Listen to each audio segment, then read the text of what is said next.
Hello friends, સ્વાગત છે આપનું મારા રસોડાના કાઠિયાવાડી સ્વાદમાં। હું ભાવનાબેન રાઠોડ। આજે આપણે બનાવશું નવા સ્વાદ સાથે મગદાળની મઠરી।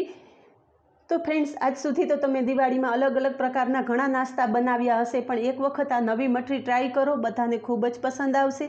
તો વિડીયો પૂરેપૂરો જોજો અને વિડીયો પસંદ આવે તો વિડીયોને લાઇક, શેર અને સબસ્ક્રાઈબ કરી પાસે રહેલું બેલ પ્રેસ કરો, જેથી આવનારા નવા વિડીયો સૌથી પહેલાં આપને મળે। તો ચાલો બનાવીએ નવા સ્વાદ સાથે મગદાળની મઠરી। તો અહીંયા મેં મગદાળ મઠરી બનાવવા માટે 1 કપ મગની મોગર દાળ લીધેલી છે, જે આ પીળી દાળ આવે છે એ જ દાળ આપણે ઉપયોગમાં લેવાની છે। તો મગની મોગર દાળ 4 કલાક પહેલાં પાણીમાં પલાળી અને રાખી દેવાની છે। તો અત્યારે 4 કલાક પહેલાં પલાળી અને મેં રાખેલી છે। અહીંયા તમે જોઈ શકો છો કે આપણી મગની દાળ એકદમ સરસ પલળી ગઈ છે, હાથેથી કટ કરતાં તરત જ કટ થઈ જાય છે। જો તમારી પાસે આટલો ટાઈમ ના હોય કે 4 કલાક પહેલાં પલાળી ના શકો, તો તમે 1 કલાક પહેલાં ગરમ પાણીમાં પલાળી દેવાની, એનાથી પણ ગરમ પાણીથી પણ મગની દાળ એકદમ સરસ પલળી જશે। હવે મગની દાળ પાણીમાં પલાળી રાખેલી છે, તો આ પાણીમાં થોડી વાસ આવી ગઈ હોય છે, તો પહેલાં તો આપણે મગની દાળને ધોઈ લેશું। તો અહીંયા એક વાસણ ઉપર ચાયણો રાખેલો છે, મગની દાળ આપણે આ રીતે ચાયણામાં લઈ લેશું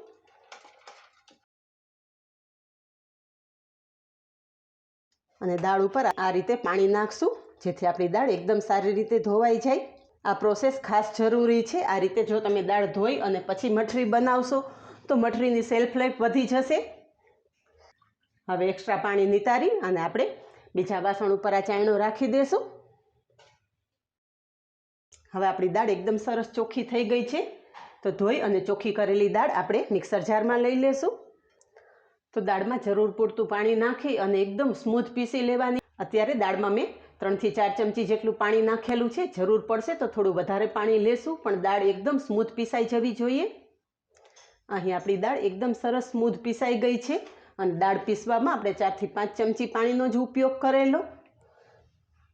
તમે જોઈ શકો છો કે એકદમ સરસ સ્મૂથ એવી પીસી લીધી છે। આ મઠરી માટે દાળ એકદમ સરસ પીસાયેલી હશે તો જ આપણી મઠરી કમ્પ્લીટ તૈયાર થશે। પીસેલી દાળ આપણે એક મિક્સિંગ બાઉલમાં કાઢી લેશું।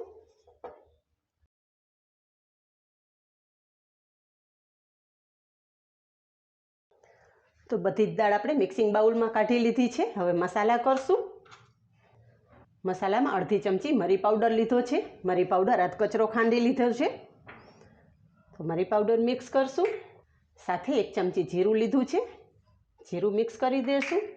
સ્વાદ પ્રમાણે મીઠું અને મઠરીનો એકદમ સરસ કલર આવે એ માટે આપણે અડધી ચમચી હળદર મિક્સ કરશું અને થોડી હિંગ નાખશું। મઠરી ખાવામાં એકદમ સોફ્ટ બને એ માટે 2 ચમચી તેલ નાખશું। આ સિવાય આ મઠરીમાં તમે મીઠા લીમડાની પેસ્ટ કરીને નાખો તો એનો પણ ખૂબ જ સરસ સ્વાદ આવે છે। બધો જ મસાલો મગની દાળ સાથે મિક્સ કરી લેશું। અહીંયા તમે જોઈ શકો છો કે આપણો મસાલો મગદાળની પેસ્ટ સાથે એકદમ સારી રીતે મિક્સ થઈ ગયું છે। હવે મગની દાળને બાઇન્ડિંગ આપવા માટે અહીંયા મેં 1 કપ મેંદો લીધેલો છે। મેંદાની જગ્યાએ તમે ઘઉંના લોટનો ઉપયોગ કરી શકો છો। તો થોડો થોડો મેંદો મિક્સ કરતાં આપણે લોટ બાંધવાનો છે।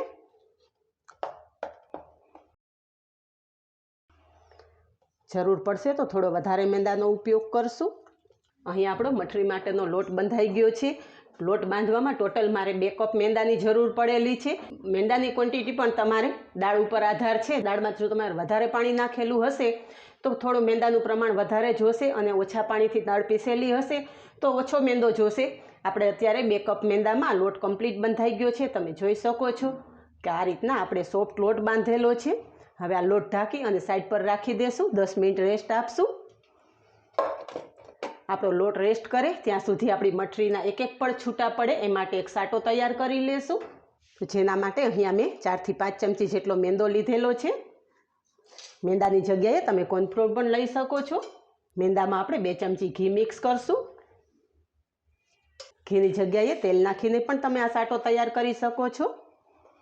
આ રીતે મિક્સ કરી અને એકદમ સરસ લરી જેવું તૈયાર કરવાનું છે। તો અહીંયા આપણે સાટો તૈયાર થઈ ગયો છે। તમે જોઈ શકો છો કે એકદમ ક્રીમ જેવું તૈયાર કરી લીધેલું છે। તો તૈયાર કરેલો સાટો સાઈડ પર રાખી દેશું અને લોટ ચેક કરી લઈએ। અહીંયા તમે જોઈ શકો છો કે 10 થી 15 મિનિટમાં આપણો લોટ એકદમ સારી રીતે સેટ થઈ ગયો છે। થોડું તેલ નાખી અને લોટ કૂણવી લેશું। તો લોટ એકદમ સારી રીતે કૂણવી લીધા પછી આ રીતે મોટી સાઈઝના 2 લુવા લેશું।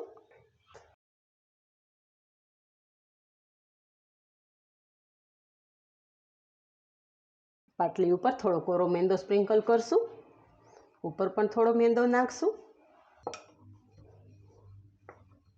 આ રીતે રોટલી વણી લેશું। અહીંયા બંને લુવામાંથી રોટલી વણી લીધી છે। તમે જોઈ શકો છો કે રેગ્યુલર રોટલી જેટલી જ પાતળી રોટલી વણેલી છે। હવે તૈયાર કરેલી રોટલી ઉપર આપણે જે સાટો તૈયાર કરીને રાખેલો છે એ સાટો લગાવી દઈશું। હાથેથી જ લગાવશું જેથી બધી બાજુ એકદમ સારી રીતે લાગી જાય। એક રોટલી ઉપર તૈયાર કરેલો સાટો લગાવી દીધો છે। થોડો કોરો મેંદો સ્પ્રિંકલ કરશું જેથી પડ બધા એકદમ સરસ છૂટા પડી જાય। અને ઉપર જે આપણે બીજી રોટલી તૈયાર કરીને રાખેલી છે એ રોટલી રાખી દઈશું અને એ રોટલી ઉપર પણ તૈયાર કરેલો સાટો લગાવી દઈશું। અહીંયા બીજી રોટલી ઉપર પણ સાટો લગાવી દીધો છે। ઉપર થોડો કોરો મેંદો લગાવી દઈશું અને ટાઈટ રોલ વાળી લેશું।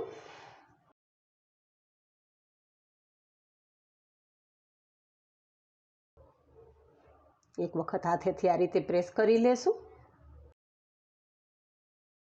રોલ તૈયાર છે। પહેલાં થોડી સાઈડ કટ કરી લેશું, બાકી આ રીતે એક સાઈઝના ટુકડા કરી લેશું।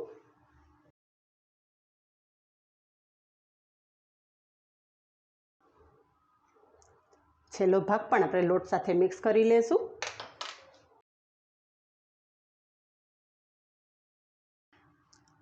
હવે કટ કરેલા બધા ભાગ આ રીતે અલગ કરી લેશું।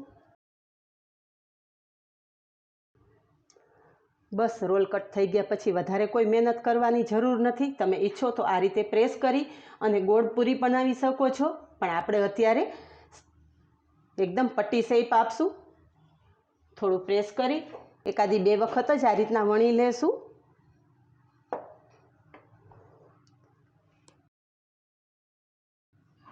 તો આ જ રીતે બધી જ આપણે મઠરી વણી અને તૈયાર કરી લેશું। અહીંયા આ રીતે આપણે મઠરી વણી લીધી છે અને બાકીના લુવા રોલ કરીને તૈયાર કરી રાખેલા છે। જેમ જેમ તળાતી જશે એની સાથે જ વણતી જઈશ। તો મઠરી તળી લેશું। મઠરી તળવા માટે તેલ ગરમ કરવા મૂકી દીધું છે। ચેક કરી લઈએ। લોટનો ટુકડો તેલમાં નાખશું તો તમે જોઈ શકો છો કે તેલમાં થોડી વાર રહી અને પછી લોટનો ટુકડો ઉપર આવે છે, મીન્સ કે આપણું મઠરી તળવા માટેનું તેલ કમ્પ્લીટ તૈયાર થઈ ગયું છે। એક વખત તેલ ગરમ થઈ ગયા પછી ગેસની ફ્લેમ ધીમી કરી નાખવાની અને જે આપણે વણીને તૈયાર કરીને રાખેલી મઠરી છે એક એક કરતાં મઠરી તળી લેશું। ગેસની ફ્લેમ ધીમી રાખીને જ આ મઠરી તળવાની છે। જેમ જેમ મઠરી તળાતી જશે એમ ઉપર આવતી જશે તો હળવા હાથે પલટાવી લેશું।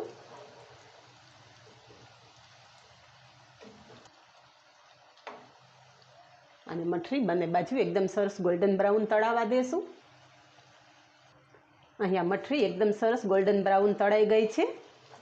તેલમાંથી બહાર કાઢી લેશું।